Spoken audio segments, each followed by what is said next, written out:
Assalamualaikum semua. Assalamualaikum cikgu. Tengah buat apa ni semua? Tengah bincang sikit. Okey. Cikgu nak duduk sekejap sini boleh? Boleh. Terima kasih. Okey. Cikgu nak tanyalah sikit mengenai pembelajaran kita pada minggu lepas. Mengenai kaum dan etnik di Malaysia. Baik, pertama sekali cikgu nak uji kamu punya pengetahuan asas. Okey. Soalan pertama cikgu adalah, apakah pengetahuan asas yang kamu tahu mengenai kaum dan etnik di Malaysia ini? Siapa boleh jawab? Saya rasa saya nak jawab lah cikgu. Bagi pendapat saya, Malaysia ni terdiri daripada 3 kaum dominan, iaitu didominasi oleh Melayu, Cina dan India. Dan walaupun ketiga-tiga kaum ni berbeza, tapi mereka juga menganuti agama yang berbeza. Walaupun Malaysia mempunyai agama rasmi iaitu agama Islam, tetapi kaum lain ni bebas untuk menganut agama mereka masing-masing. Baik, kalau itu mengenai agama, seterusnya cikgu nak tahu mengenai keunikan di Malaysia ni pula. Kalau keunikan di Malaysia ni, di mana kita ada Sabah dan Sarawak. Sabah dan Sarawak ni mempunyai banyak suku kaum, tetapi mereka hidup dalam aman dan damai, dan mereka tidak bergaduh antara satu sama lain. Seperti yang kita tahu, pada 13 Mei adalah hari bersejarah yang telah berlakunya pertumpahan darah di antara kaum di Malaysia. Baik, soalan cikgu adalah, apa yang Malaysia telah lakukan bagi mengelakkan perkara ini berlaku lagi di masa akan datang? Boleh Mia jelaskan? Peristiwa 13 Mei itu, apa yang saya tahu, ia dapat diatasi dengan wujudnya perlembagaan, di mana perlembagaan ini berfungsi sebagai undang-undang tertinggi bagi menjaga kedamaian dan keadilan antara satu sama lain. Jadi dengan wujudnya perlembagaan ini, maka nasib setiap kaum ni dijaga dan tak berlakulah lagi perselisihan faham antara satu sama lain. Macam tu lah. Baik, jawapan yang sangat benar saya, Mia. Terima kasih. Baik, baiklah, seterusnya pelajar, cikgu nak tanya pula, apa pendapat kamu tentang komponen di Malaysia yang dapat menyatukan kaum dan etnik di Malaysia? Sesiapa boleh jawab? Saya cikgu. Saya tahu. Dari segi sukan cikgu. Sukan? Okey, macam mana sukan tu boleh dapat menyatukan masyarakat, kaum dan bangsa di Malaysia? Jelas? Okey cikgu, macam kita tahu kan, umur cikgu ni, cikgu minat bola kan cikgu? Betul. Okey cikgu, saya cerita pasal bola lah cikgu. Dulu pada tahun 1980, zaman cikgu lahir tu kan, kita terkenal dengan Mutadhari, Santok Singh, dengan Chin An, So Chin An. Okey, situ cikgu, kita nampak dekat situ sukan ni tak bias cikgu. Okey cikgu, masa tu waktu tu ada zaman cikgu Malaysia baru. Belum cerita pada zaman kita orang ni pula, macam mana? Cikgu tak tahu macam mana? Okey, biar saya cover je lah cikgu ya. Macam ni, kalau dari segi bidang sukan badminton, kita famous dengan Lizzie Chia, Lim Chong Wei yang baru sara. Lepas tu tak lupa pula dengan sukan squash, kita ada Nicole David. Kat situ kita nampak yang sukan ni boleh eratkan satu rahim. Kita tak kira kepada kaum Melayu, Cina, India cikgu.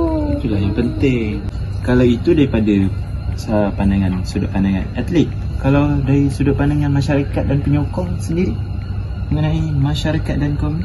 Okey cikgu, saya ambil sebabkan cikgu minat bola sepak, saya ambil contoh bola sepak je lah cikgu ya. Boleh silakan. Macam baru-baru ni Bangladesh lawan dengan Malaysia, kita tahu kan cikgu, kita menang 4-1 tu. Bangga. Okey, dekat situ masyarakat ataupun penyokong-penyokong kita ni berkumpul dekat stadium cikgu. Jadi dekat situ kaum India, kaum Cina, kaum Melayu, tak kisah apa kaum sekalipun, bersatu hati cikgu sokong. Walaupun kita katakanlah kita kalah satu game tu pun kan, kita tetap support. Bila menang macam ni, macam semalam, macam hari sudah, kita bangga ya. Betul. Okey, terima kasih atas jawapan yang diberikan oleh bawah. Sangat bijak ya nak murid cikgu ni. Okey, cikgu nak tahu pula komponen dari segi perayaan di rumah. Siapa boleh jawab? Saya. Silakan. Seperti yang cikgu terangkan, perayaan di rumah kita, seperti yang kita tahu, ada satu perumahan yang ada 3 kaum. Kaum India, kaum Cina, kaum Melayu. Daripada situ kita boleh kunjung jiran kita pada hari perayaan. Betul. Sama ada hari perayaan Hari Raya Aidilfitri, Hari Deepavali dan Tahun Baru Cina. Ya, betul. Selepas itu kita boleh lihat dekat kaca TV. Sebagai contoh, kita boleh tengok wanita hari ini. Dia orang akan jemput pelbagai kaum pada hari perayaan mereka untuk terangkan makanan apa yang diorang makan, bagaimana budaya mereka mengunjung sama sendiri, sesama saudara mereka. Selepas itu cikgu, kita juga boleh memberi atau bertukar juadah sesama jiran kita yang berlainan kaum. Sebagai contoh, kalau Melayu, mestilah ada rendang, ada balodeh, ada ketupat. Kita boleh memberi diorang. Manakala hari perayaan diorang pula, diorang akan bagi kita mengku bagi kaum India. Bagi kaum Cina pula, diorang akan bagi kita kuih bulan yang halal. Baiklah, itu pengetahuan yang kamu dapat dari perayaan di rumah. Bagaimana pula kaum dan etnik ni diadaptasi dalam sekolah? Okey, seperti yang cikgu terangkan hari tu, kita dapat lihat tarian ketika hari perayaan disambut di sekolah. Sebagai contoh, Tahun Baru Cina, kita dapat lihat tarian naga. Daripada situ, kita dapat menarik minat orang lain untuk lihat dan untuk tahu lebih lanjut mengenai budaya tersebut. Selepas itu, kita juga boleh memperolehi ilmu dalam kelas civic. Selain daripada etika dan peradaban, daripada situ juga kita boleh dapat tahu keunikan sesuatu kaum, seperti budaya, makanan, agama diorang. Lepas tu pakaian diorang sekali. Dan dari situ juga kita dapat mengenali identiti sesuatu budaya kaum tersebut. Itu sahaja cikgu. Okey, bagus. Jawapan yang benar juga. Terima kasih cikgu. Memang bijak-bijak anak murid cikgu. Baik, itu sahaja daripada cikgu. Cikgu ingin minta diri dululah. Okey. Terima kasih cikgu. Terima kasih. Cikgu. Ya. Tahu tak, masa saya lalu di kantin tadi, saya nampak sekumpulan pelajar ni duduk berkelompok antara kaum mereka saja, cikgu. Saya nampak juga hari tu. Jadilah cikgu. Manakan cikgu adalah orang yang arif kaum dan etnik Indonesia ni dulu. Pada pendapat cikgu lah kan, apa cara mengatasi masalah ini? Okay, antara cara yang pertama untuk atasi masalah kauman di Malaysia ini adalah melalui tolong menolong.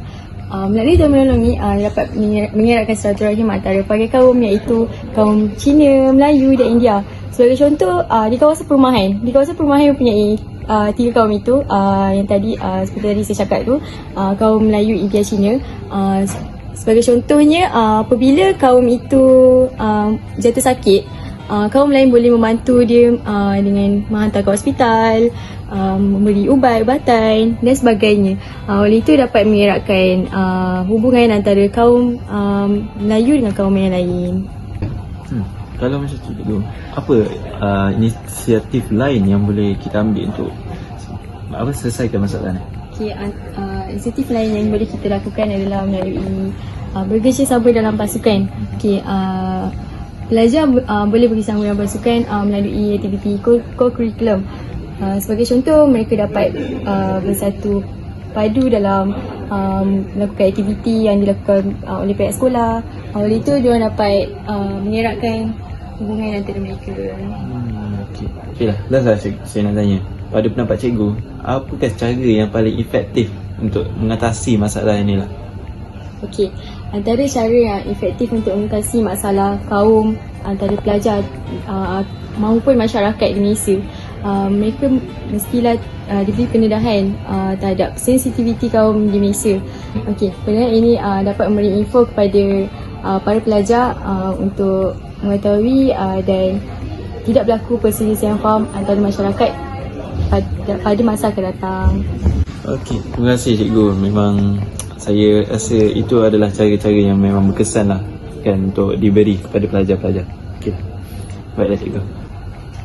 Tuan, cikgu. Assalamualaikum. Tuan, izinkan saya curi sikit masa dulu lah. Okey. Tuan, saya nak tanya sikit berapa pendapat tuan mengenai kaum kat Malaysia ni. Macam mana nak kekalkan kedamaian antara kaum kat Malaysia ni? pada pendapat saya, pertama sekali kita kena hidupkan semangat patriotik lah antara satu sama lain kan. Bila nak hidupkan semangat patriotik ni, kita kena hayati sejarah. Ya, seperti mana kita tahu, bila kita capai kemerdekaan pada 1957 tu, kita memang dah hidup dalam multiracial kan, berbagai kaum, ada Melayu, Cina dan India. Jadi cara benda yang utama adalah untuk mengekalkan semangat patriotik. Antaranya bila kita menyambut hari kemerdekaan pada 31 Ogos, kita turun padang di dataran untuk memeriahkan suasana. Itulah antara salah satu cara kita nak kekalkan kedamaian antara kita tu. Apa inisiatif lain yang boleh kita lakukan untuk mengatasi masalah ni? Antara lain pula, kita ni sebagai satu Malaysia, jangan pijak antara satu sama kita. Tak kisahlah apa bangsa pun, sebaliknya kita tolong mereka kan, kita hidupkan semangat tu bersama-sama supaya kita ni dapat hidup dalam satu, orang kata apa, niat dan tujuan yang sama untuk kekalkan kesejahteraan Malaysia ni sampai bila-bila. Boleh kita elakkan lah kan, duri betul. dalam daging. Ya, itu yang paling penting. Okeylah.